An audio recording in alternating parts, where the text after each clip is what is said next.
Uma boa noite a todos que se fazem presentes aqui, encarnados e desencarnados. Uma boa noite ao pessoal que nos assiste de casa. Antes de dar início à atividade, para quem está vindo pela primeira vez, gostaria só de explicar que esse pano de fundo verde aqui é só por causa do chroma key. Faz transmissão online e é colocado lá nos canais fundo, para que possa ser nada de fantasioso. Sejam bem-vindos a essa noite. Né? Essa noite nós teremos mais uma atividade de passe, onde vai ser exposto o capítulo 16, não pode servir a Deus e a Mamon. A nossa expositora vai ser a Liane. Tá? Convido a vocês a se desligarem o máximo possível da rotina do dia, das próprias preocupações, das aflições de que todos nós somos por. E busquemos nos concentrar na explanação, porque é ela que permite com que a gente abra o nosso raciocínio, a nossa maneira de enxergar a vida, permitindo assim que a gente faça uma autorreflexão, preparando o coração para até então estar apto a receber a ajuda da espiritualidade superior que faz sempre presente. Convido a vocês então a se recolherem internamente, fazerem uma prece. Senhor Jesus, obrigado pela vida que me concedes. Eu não fraqueje no esforço do autoenfrentamento. Eu reconheça as minhas limitações. Eu fuja do meu egoísmo e das minhas vaidades. Para que eu não vacile na fé. Eu busque a vitória e a cura de mim mesmo. Para que eu não possa mais me render aos lamentos, ou às queixas, ou às existem dificuldades. Mas que eu busque, Senhor, a alegria da tua doutrina e transforme o meu próprio coração. Que assim seja. Eu desejo a todos uma boa palestra.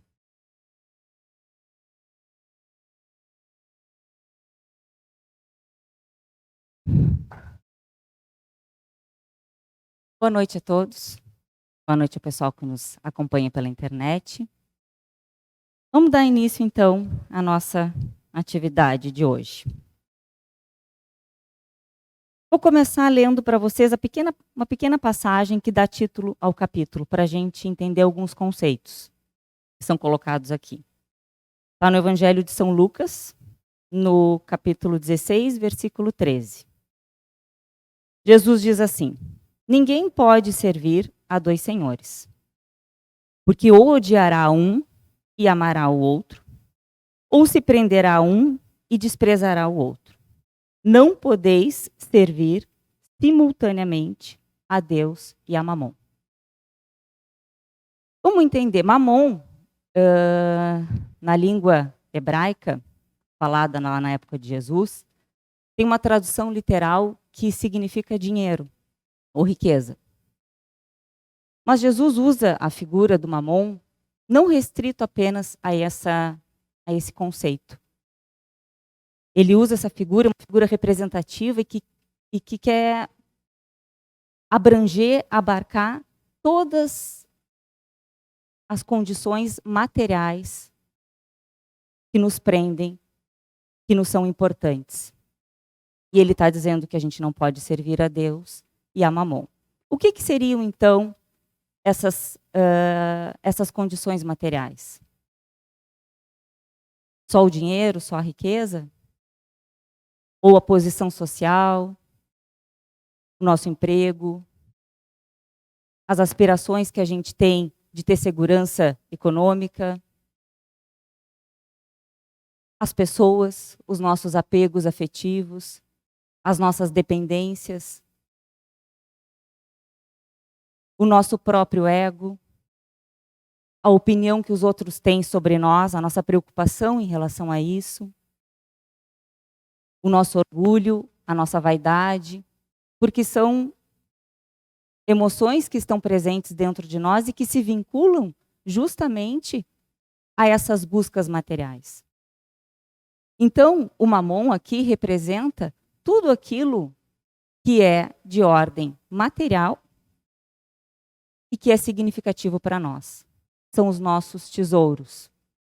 Aquilo que a gente dá muita importância, que são objetos da nossa grande preocupação.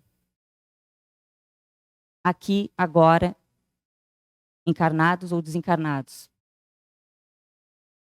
E o que seria Deus? A figura que Jesus se reporta como antagônica, contrária ao mamon.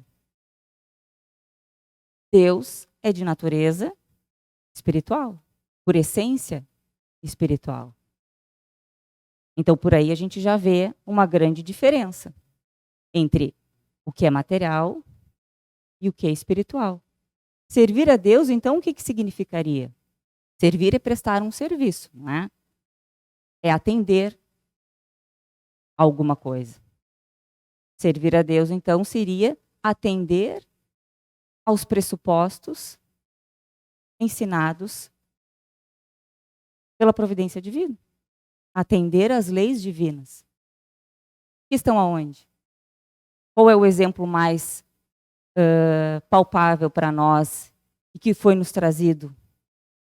O Evangelho. Os ensinamentos que Jesus não apenas falou, mas viveu, exemplificou e que estão contidos aqui dentro do Evangelho.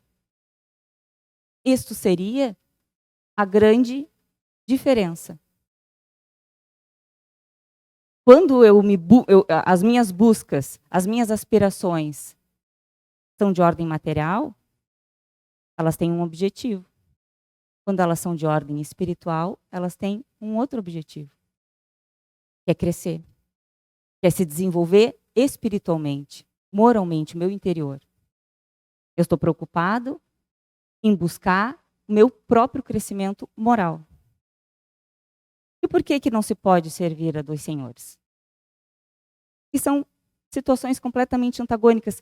Se a gente parar para pensar, é verdadeiramente impossível que, tendo determinados sentimentos dentro do meu coração, eu consiga atender aos outros. Por exemplo, a humildade. A gente fala tanto na humildade, Jesus nos ensina que é o reconhecimento do nosso estado, do nosso estágio evolutivo. Nem tão para trás, nem se achando mais. Eu, por compreender a vida, compreender as minhas fragilidades, né, mas a minha importância como criatura, eu enxergo as minhas limitações, aquilo que eu já consegui conquistar. Isso é humildade. Como que eu consigo sentir isso e, ao mesmo tempo, ser orgulhoso, dono da verdade, não dar o braço a torcer? Notem que são sentimentos antagônicos, eles não se prestam a andarem juntos. Por isso que está escrito aqui, simultaneamente. Ou é um ou é outro. E assim para tudo. Assim para a caridade, que a gente também tanto fala que é o lema espírita, fora da caridade não há salvação. Foi inclusive o capítulo da semana passada. O que é a caridade? Que a gente confunde também muitas vezes como doações. Mas é um estado emocional interno, meu, em que eu não me coloco mais em primeiro lugar. Significa abnegação. Ab é uma partícula negativa, negação de si mesmo. Então, quando eu coloco o outro em primeiro lugar. Como faço isso? Se estou preso às coisas materiais, às satisfações das minhas necessidades. Estou preocupado o tempo inteiro em desenvolver, em adquirir, em ganhar, em ter as pessoas perto de mim. A opinião dos outros me preocupa. Notem que são situações bem antagônicas. Por isso que não podem ser, ao mesmo tempo, atendidas pelas criaturas. Mas o que a gente faz normalmente? a gente negocia. A gente tenta fazer exatamente isso. Atender aos dois senhores na nossa vida. Em função das nossas tendências do passado, do nosso primarismo, da nossa visão limitada mesmo ao aqui e agora, que a gente está muito preocupado em ter, em parecer para os outros, em adquirir todas essas interdestaques, todas essas situações que estão presentes, muitas delas, a gente não quer muito abrir mão. A gente quer tentar fazer um pouco, modificar alguma coisinha dentro de si, a gente quando começa a entender, vem no centro espírita ou em qualquer outro lugar que a gente começa a entender um pouco a vida, que a gente começa a buscar um pouco de respostas, começa a enxergar determinadas coisas, a gente faz algumas modificações, mas tem determinados eventos dentro de nós, coisas, pessoas, situações que a gente não mexe. Isso é negociar. Um exemplo. Quantas vezes a gente precisa educar um filho ou se posicionar firmemente em relação aos nossos pais ou em relação a qualquer outra situação, porque a gente está diante de um valor moral que está sendo desobedecido, enfim, desrespeitado, e a gente sabe, e a gente não toma posição. A gente não faz o enfrentamento por medo de perder o afeto daquela pessoa, ou a consideração daquela pessoa. A gente muitas vezes fala mais ou menos, não se posiciona. Isso é uma negociação. E isso é servir a dois senhores. Eu estou negociando os valores que eu já compreendo. Eu estou pensando em quem? Em mim. Em primeiro lugar, em mim. Eu não estou pensando que, de repente, se eu disser, eu vou estar abrindo os olhos daquela pessoa, eu vou estar educando meu filho dentro de padrões morais mais corretos. Eu não faço por carência, por apego, por dependência. Isso é uma negociação. Então, isso está presente, muitas vezes, na nossa vida.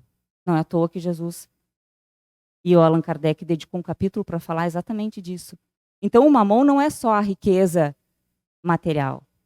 São todas as nossas dependências, todas as nossas situações, tudo aquilo que é significativo, que é valoroso para nós.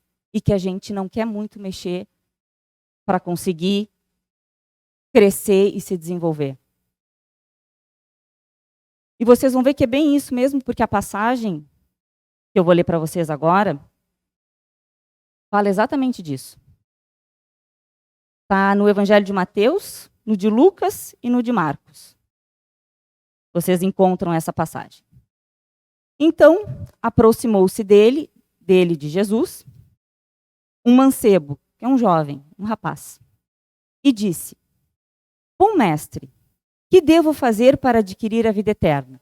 Os conceitos da época, né? A vida eterna. Respondeu Jesus: Por que me chamas bom?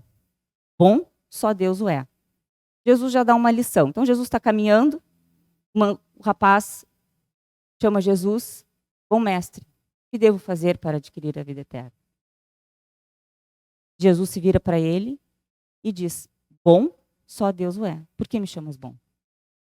Jesus, por acaso, não era bom? Era, mas ele já aproveitou a situação e deu uma lição de humildade. Porque, segundo o referencial de Jesus, Deus é muito mais bom. É uma questão de referencial. Eu posso me considerar uma pessoa muito boa, mas qual é o meu referencial? O meu referencial é mais baixo do que eu. O referencial tem que ser sempre mais alto, para que eu possa crescer e chegar lá. Continuando. Se queres entrar na vida, guarda os mandamentos. Que mandamentos? Retrucou o mancebo. Disse Jesus: Não matarás, não cometerás adultério, não furtarás, não darás testemunho falso, Honra teu pai e tua mãe e ama teu próximo como a ti mesmo. Já que a gente já ouviu falar disso? Na lei mosaica. São os 10 mandamentos. Então Jesus diz para ele, começa por aí, que é o mais simples. O moço lhe replicou, tenho guardado todos esses mandamentos desde que cheguei à mocidade. E aqui ainda me falta? Ele está dizendo que ele já fazia aquilo tudo. Disse Jesus, se queres ser perfeito, vai, vende tudo o que tens, dá aos pobres e terás um tesouro no céu. Depois, vem e segue-me. Ouvindo essas palavras, o moço se foi todo tristonho, porque possuía grandes haveres. Tinha bastante recurso. Jesus disse então a seus discípulos, digo-vos em verdade, que bem difícil é que um rico entre no reino dos céus. Vocês conseguem perceber aqui que o rapaz disse querer seguir Jesus. Mas a sua vontade era tão grande assim como ele estava dizendo? Ou ela tinha uma limitação? Quantas vezes a gente diz querer se equilibrar, adquirir melhores valores, trabalhar, lutar, se esforçar, melhorar, mas a gente não faz os sacrifícios, as escolhas difíceis necessárias para tal. É o caso do rapaz. Ele não seguiu Jesus. Ele se foi e ficou com os tesouros dele. Assim como nós, muitas vezes, ficamos com os nossos. E não mexemos naquilo que precisa ser mexido.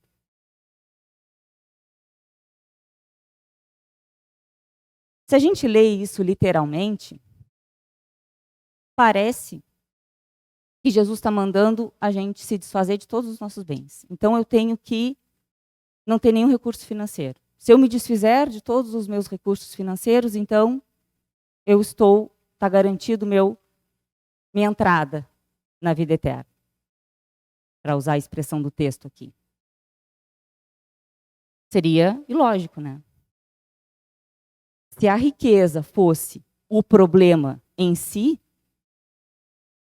fosse uma situação absoluta, impeditiva da criatura que a tem de entrar, de crescer, de se desenvolver, de entrar no reino dos céus, tem determinadas pessoas, então, que têm determinados recursos, que adquiriram honestamente trabalhando, que estão fadadas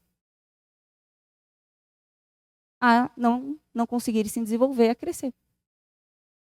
Da mesma maneira, a gente pode pensar o contrário. Então, se eu não tenho recurso financeiro, eu consigo, não preciso fazer esforço, não preciso fazer nada. Não era disso que Jesus estava falando aqui.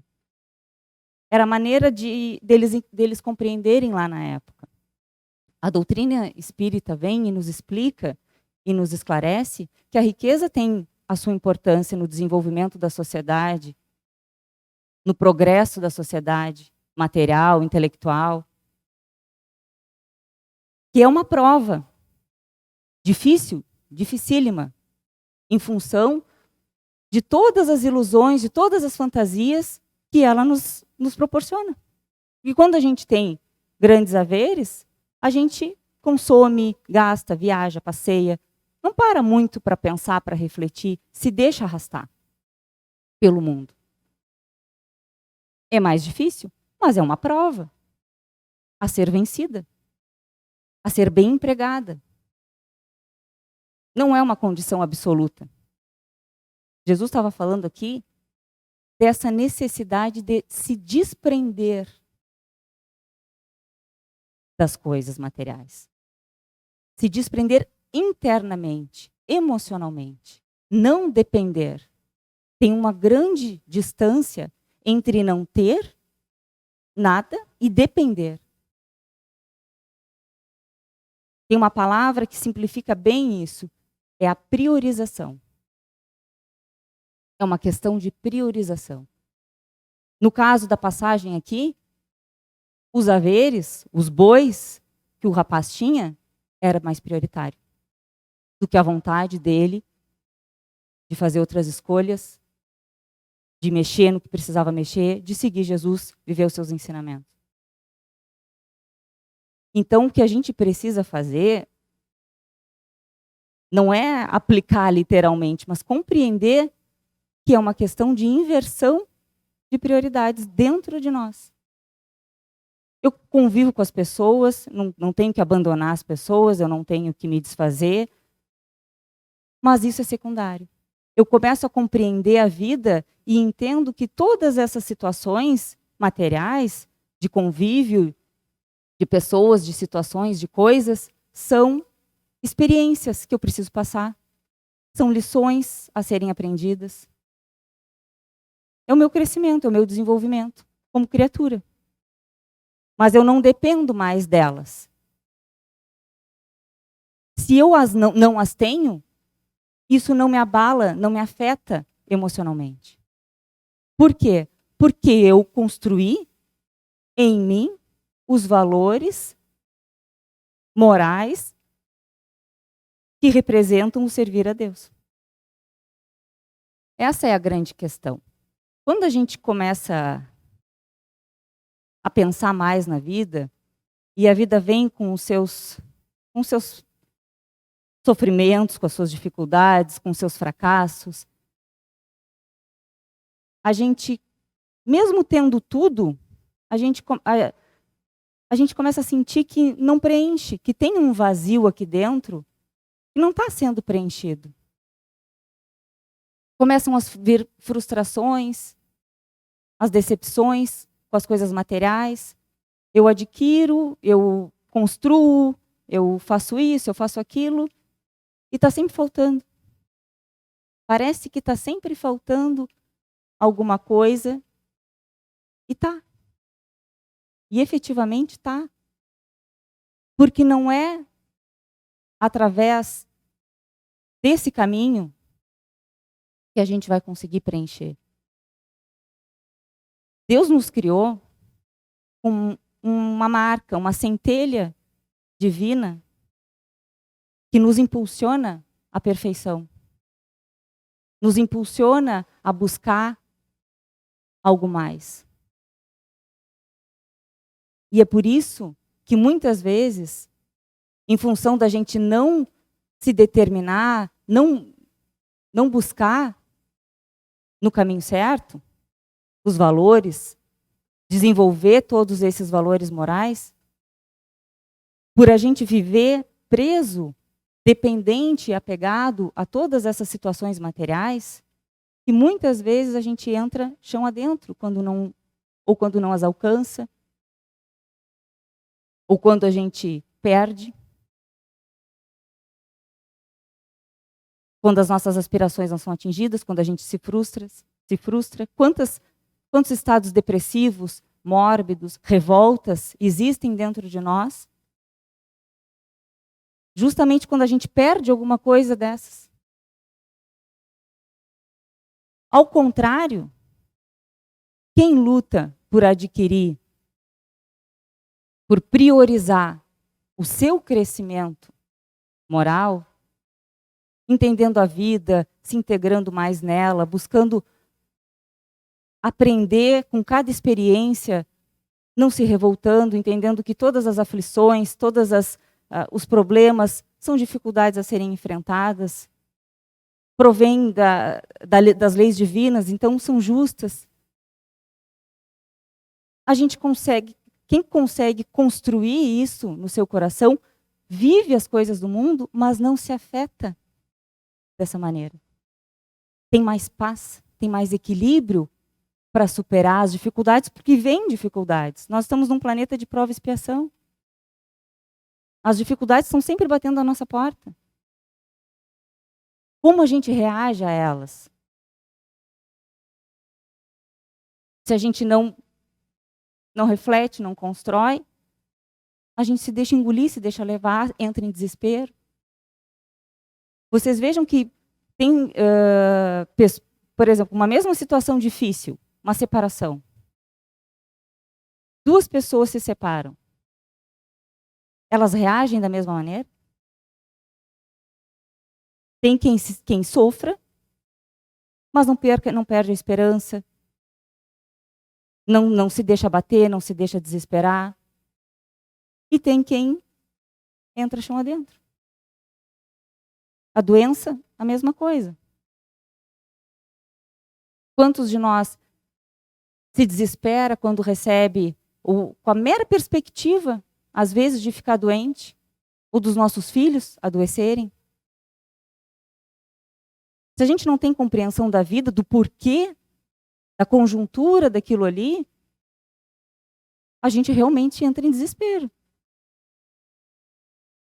Agora, se eu compreendo a vida, se eu luto para desenvolver esses valores dentro de mim, de fé, de acreditar no processo evolutivo, de acreditar em como tudo isso funciona, que eu faço parte disso, nós estamos todos dentro das mesmas, regidos pelas mesmas leis divinas, que não há privilégios, há luta, há esforço, há resgates, a gente começa a compreender e aquela situação deixa de ser desesperadora, porque ela sai do aqui e do agora. A gente tem uma visão mais ampla,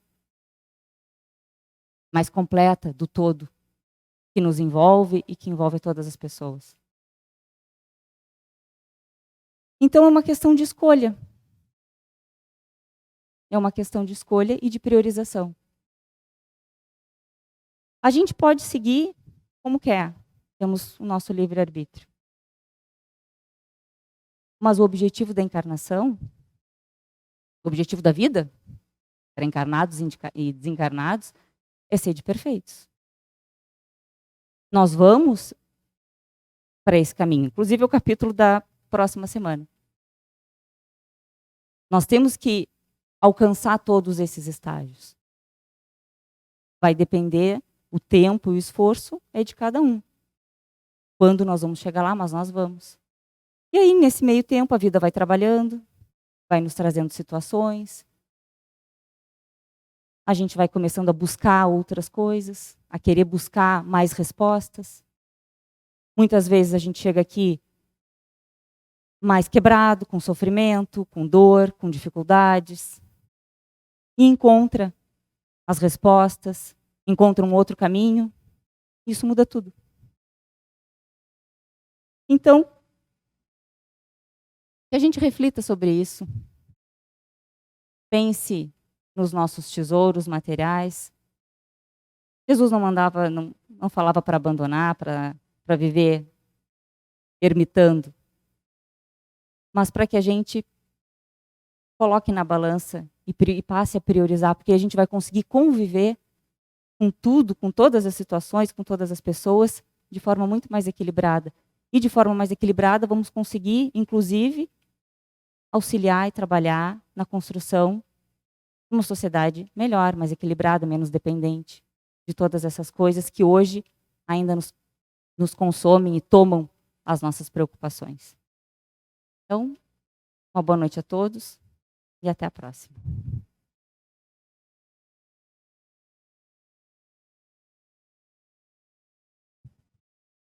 Terminada a nossa exposição, nós nos despedimos do pessoal que nos assiste pelos canais de transmissão.